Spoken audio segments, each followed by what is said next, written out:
এই মুহূর্তের বড় খবর, অন্নপূর্ণা ভান্ডারের স্ট্যাটাস চেক করা শুরু হয়েছে। অনেকের আবেদন কিন্তু রিজেক্ট করে দিয়েছে, অনেকের আবেদন অ্যাপ্রুভ করা হয়েছে, অনেকের পেমেন্ট ফেলড হয়ে গেছে, অনেকের আবেদন আন্ডার প্রসেসে রয়েছে। তো কিভাবে স্ট্যাটাস আপনি দেখবেন, এছাড়াও কোন স্ট্যাটাসের কি মানে, রিজেক্ট করে দিলে কি করবেন, আন্ডার প্রসেস থাকলে কি করবেন, ফেল হয়ে গেলে কি করবেন, এই বিষয়গুলো আজকের ভিডিওতে আলোচনা করব। অবশ্যই ভিডিওটি বেশি বেশি করে শেয়ার করে দিন, সকলে যাতে খবরটি জানতে পারে। আর এই ধরনের তথ্য আপডেটগুলো সবার আগে পেতে চ্যানেলটিকে সাবস্ক্রাইব করবেন। ফেসবুক থেকে যারা ভিডিওটি দেখছেন পেজটিকে ফলো করে রাখতে ভুলবেন না। সবার প্রথম যে কোনো ব্রাউজার ওপেন করে গুগলে চলে আসুন। গুগলের সার্চ বাটনে এসে এখানে লিখুন অন্নপূর্ণা ভান্ডার পোর্টাল, এই কথাটি গুগলে এসে লিখে দিন। তো গুগলে এসে যখনই লিখে দিবেন অন্নপূর্ণা ভান্ডার পোর্টাল, প্রথমেই family level data collection portal government of West Bengal লেখা দেখতে পাবেন, এর উপরে ক্লিক করবেন। তারপর এখানে এই ধরনের অপশন আসবে, এখানে অ্যাক্সেস সিটিজেন পোর্টাল, এই অপশনে ক্লিক করবেন। তারপর আপনার সামনে পরবর্তী এই ধরনের পেজ আসবে। এবার এখানে সিলেক্ট ডিস্ট্রিক্টে গিয়ে আপনার জেলার নামটা আপনি এখান থেকে সিলেক্ট করবেন। তারপর আপনার যে ফোন নাম্বারটি আপনি দিয়েছিলেন অনলাইনে আবেদন করার সময়, সেই ফোন নাম্বারটা এখানে বসাবেন। তারপর যে অঙ্কটা রয়েছে এর উত্তরটা সলভ দ্য ক্যাপচা চ্যালেঞ্জের ভিতরে ঘরের ভিতরে বসাবেন। যেমন আমাদের উত্তর হবে 21-এর সঙ্গে 11 যোগ করলে 32 হবে। তো আমরা এখানে 32 লিখে দেব আর রিকোয়েস্ট ওটিপি অপশানে ক্লিক করে দেব। তাহলে আপনার ফোন নাম্বারে ওটিপি আসবে, সেই ওটিপি বসিয়ে দিলেই আপনার সামনে দেখবেন এই ধরনের অপশন চলে আসবে। দেখুন আমি একজনের স্ট্যাটাস চেক করেছি, এনার কিন্তু অ্যাপ্লিকেশন সাবমিটেড দিয়ে temporary application ID, head of the ফ্যামিলির নাম, কবে আবেদন করেছেন, আর বেনিফিশিয়ারি স্ট্যাটাস ডিটেলসে দেখুন যতজন ওনার ফ্যামিলির মধ্যে যতজন অন্নপূর্ণা ভান্ডারের আবেদন করেছিল তাদের নাম কিন্তু এখানে রয়েছে। আর এখানে দেখতে পাচ্ছেন অ্যাপ্লিকেশনের যে ঘরগুলো রয়েছে, তো এখানে দেখুন এনার অ্যাপ্লিকেশন একজনের অ্যাপ্রুভড হয়ে গেছে, আরেকজনের অ্যাপ্লিকেশন আন্ডার প্রসেসে রয়েছে। তো অ্যাপ্রুভড মানে উনি কিন্তু টাকা পেয়ে যাবেন ওনার আবেদন যদি অ্যাপ্রুভড হয়ে গিয়ে থাকে। আর যদি অনেকের টাকা ইতিমধ্যেই অ্যাপ্রুভড তাদের ঢুকে গেছে, আর যাদের এখনো টাকা ঢুকেনি যদি অ্যাপ্রুভড লেখা দেখায় তাহলে পরবর্তী সময়ে যখন এই টাকা ছাড়বে আপনার ঢুকে যাবে। আর যাদের অ্যাপ্লিকেশন আন্ডার প্রসেস রয়েছে তাদের ক্ষেত্রে এখনো কিন্তু আপনার যে আবেদনের রেজাল্ট সেটা এখনো জানানো হয়নি, মানে আপনার আবেদনটা বাতিল হলো কিনা সেটা এখনো কিন্তু জানানো হয়নি, বা অ্যাপ্রুভ হলো কিনা জানানো হয়নি। এখনো সেটা আন্ডার প্রসেসে রয়েছে, মানে ভেরিফিকেশনের পর্যায়ে রয়েছে। সুতরাং আপনাকে অপেক্ষা করে থাকতে হবে পরবর্তী কি আপডেট আসে। আপনার যদি অ্যাপ্রুভ আসে তাহলে টাকা পাবেন, রিজেক্ট হয়ে গেলে টাকা পাবেন না। এবার দেখুন আমি আরো কিছু স্ট্যাটাস দেখাচ্ছি।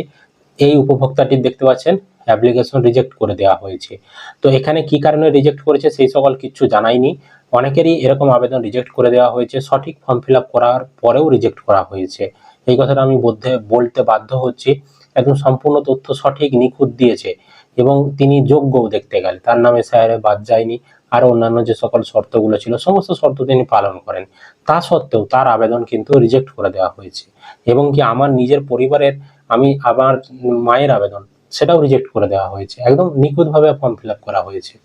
ঠিক আছে, তো মানে এই রিজেক্টগুলো কেন করছে সেগুলো অবশ্যই সরকারকে জানাতে হবে যে আমার এই ভুলের জন্য আপনি রিজেক্ট করেছেন, এখানেও তার অপশন দিতে হবে। বা বিডিও অফিসে গিয়ে বা আধিকারিকরা তারা যেমন চেক করে বলে দিতে পারে আমার এই কারণে রিজেক্ট করেছে, এছাড়াও আমাকে এডিটের অপশন দিতে হবে।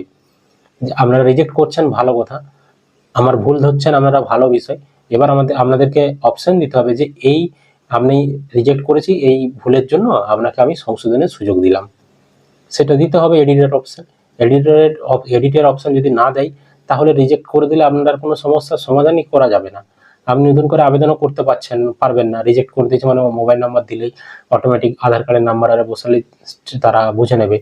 সুতরাং এডিটের অপশন আমাদেরকে দিতে হবে এবং এডিটের অপশন দিলে তবে এই রিজেক্ট সমস্যাগুলো সমাধান করানো যাবে। আপাতত যাদের রিজেক্ট করে দিয়েছে আপনারা একবার অফিসে গিয়ে জানুন যে ওনাদের সিস্টেম থেকে কিছু দেখাচ্ছে কিনা, কি কারণে আপনাদের যে আবেদন সেটা রিজেক্ট করেছে। ভবিষ্যতে এডিটের অপশন যখন দেবে আমরা আপনাদেরকে জানিয়ে দেব। বুঝতে পেরেছি। তারপর এনা দেখতে পাচ্ছেন আবার ও যতগুলো আবেদন করেছিল বেনিফিশিয়ারি সবারই রিজেক্ট করে দেওয়া হয়েছে। তারপর এনার অ্যাপ্লিকেশন আন্ডার প্রসেসে রয়েছে, আন্ডার প্রসেসের বিষয়টা আমি কিন্তু বললাম। আর অনেকের আবার দেখতে পাচ্ছেন পেমেন্ট ফেলড করে দেওয়া হয়েছে, মানে ফেলিওর হয়ে গেছে। এই পেমেন্ট ফেলিওরের মানে কি? এর মানে হচ্ছে আপনার যে আবেদনটা করা হয়েছিল আপনার আবেদন অ্যাপ্রুভ হয়ে গিয়েছিল দিয়ে টাকা ছাড়াও হয়েছিল, কিন্তু কোনো ব্যাংকের সার্ভার সমস্যা, টেকনিক্যাল সমস্যার জন্য বা আপনার ডিবিটি লিঙ্কের কোনো সমস্যার জন্য আপনার ব্যাংকে টাকাটা এসে পৌঁছায়নি, টাকাটা আবার ফেরত চলে গেছে সরকারের কোষাগারে। সেই কারণে আপনার এখানে ফেলিওর দেখিয়ে দিয়েছে। পেমেন্ট ফেলিওর আসলে কি করবেন? ফেলিওর আসলে আপনারা একবার ব্লকে যোগাযোগ করুন, ওনাদের দিক থেকে ফেলিওরগুলোর কোনো আবার টাকা রিসেন্ড করার কোনো অপশন দিয়েছে কিনা বা রয়েছে কিনা, আর নইলে আপনাদেরকে অপেক্ষা করতে হবে। অটোমেটিক আবার সরকার আপনার ব্যাংকে টাকা পাঠানোর চেষ্টা করবে। আপনার যদি সবকিছু ঠিকঠাক থাকে, যদি ডিবিটি লিঙ্ক না করা থাকে, ডিবিটি লিঙ্কটাও করে রাখবেন। যখন সরকার আবার রিসেন্ড করবে টাকা, পুনরায় পাঠাবে, তখন আপনার ব্যাংকে টাকা কিন্তু ঢুকে যাবে। তবুও আমি বলবো ফেলিওর থাকলে একবার বিডিও অফিসে যোগাযোগ করবেন। বুঝতে পারলাম। তো আপনাদের কি স্ট্যাটাস দেখাচ্ছে অবশ্যই কিন্তু কমেন্ট করে জানাবেন। আবার অনেক মানে রাতের দিকে আমরা দেখেছিলাম এই স্ট্যাটাস চেকের অপশনগুলো দেওয়ার পর কিছু ঘন্টা স্ট্যাটাস চেক করা যাচ্ছিল, তারপর আবার স্ট্যাটাস চেক বন্ধ করে দেওয়া হয়েছিল। তো আমি আপনাদেরকে তথ্যগুলো জানিয়ে রাখলাম। অবশ্যই কমেন্ট করে জানাবেন, ভিডিওটি বেশি করে শেয়ার করে দিন, সকলে যাতে খবরটি জানতে পারে। আর এই ধরনের তথ্য আপডেট সবার আগে পেতে চ্যানেলটিকে সাবস্ক্রাইব করে রাখবেন। ফেসবুক থেকে যারা ভিডিওটি দেখছেন পেজটিকে ফলো করে রাখতে ভুলবেন না।